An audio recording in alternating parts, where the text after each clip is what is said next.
Hey Hunters, Lord here, back with another endgame set video for Monster Hunter World Iceborne.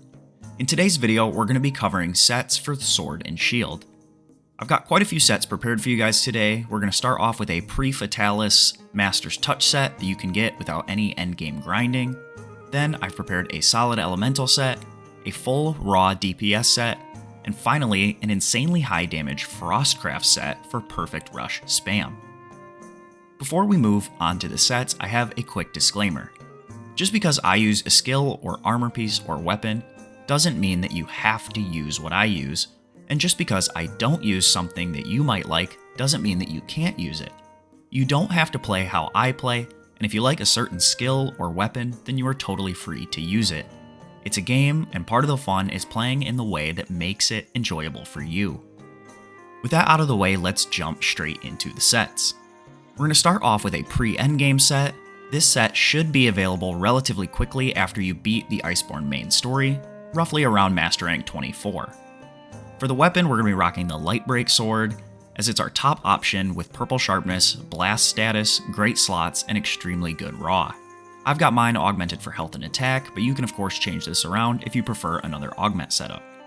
For the armor, we're going with 3 pieces of Teostra and 2 pieces of Raging Brachydios.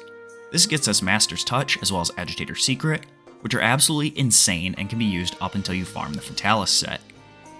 We get well over 100% affinity on tenderized weak spots, especially while the monster is enraged, meaning you shouldn't really ever have to sharpen. Clutch Claw boost is optional here, since Sword and Shield does have a one-hit tenderize move.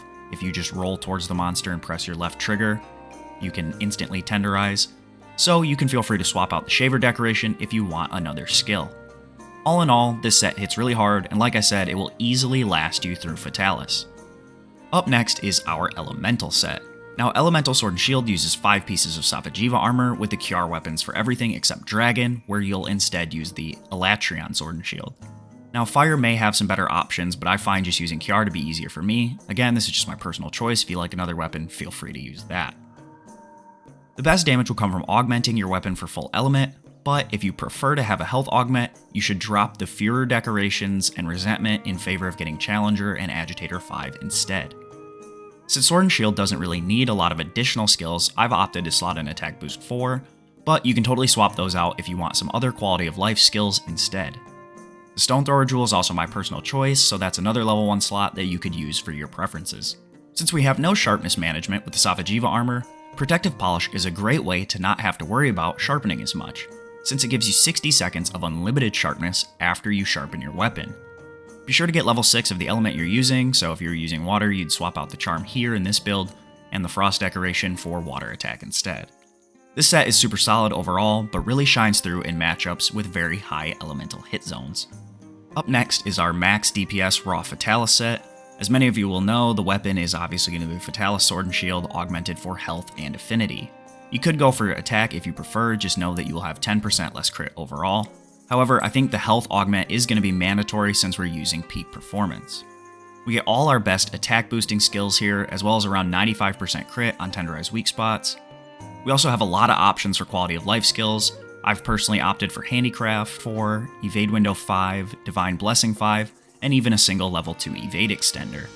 Again, these are my personal choices, so you can change out the combination decorations you see here, as well as dropping the Handicraft decos if you feel like you want some different skills. This is overall the highest DPS Sword and Shield set for general play, excluding our next set and any speedrunning tactics like Heroics. Finally, we have my personal favorite set, which is Frostcraft for perfect rush spam. This is the set I'm using in all of the background footage, as I love this style of play, and I think the damage is absolutely insane. We're using 3 pieces of the Velkhana Gamma armor, the regular Velkhana Vambraces Beta, as well as the Fatalis Waste Alpha. When the Frostcraft bar is full, our first hit with our weapon will deal a whopping 25% more damage, and still receives a 20% damage boost at the next bar level down, and down to 5% at the lowest bar level. Now this is an insane damage increase and one that can simply not be overlooked.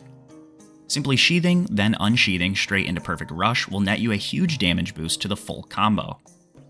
If you want, you can drop the Shaver decoration in favor of a Sharp Jewel for Protective Polish.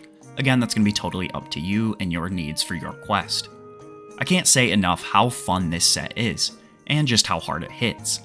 If you haven't before, definitely give this playstyle a try. I think you'll really enjoy it. So as you can see, Sword and Shield has a lot of variety options in the endgame, so hopefully this guide helped you find some inspiration for your next set. If it did, or you liked what you saw today, do consider leaving a like on the video to support my channel totally for free and to help this video reach other hunters. If you're new to the channel, new to Monster Hunter, or if you liked what you saw in today's video, do consider subscribing to the channel. I've worked through a ton of endgame sets already and am working on many more, and the best way to make sure you don't miss out is to be subscribed. With all that being said, I want to thank you guys so much for watching. I wish you all a good day and happy hunting.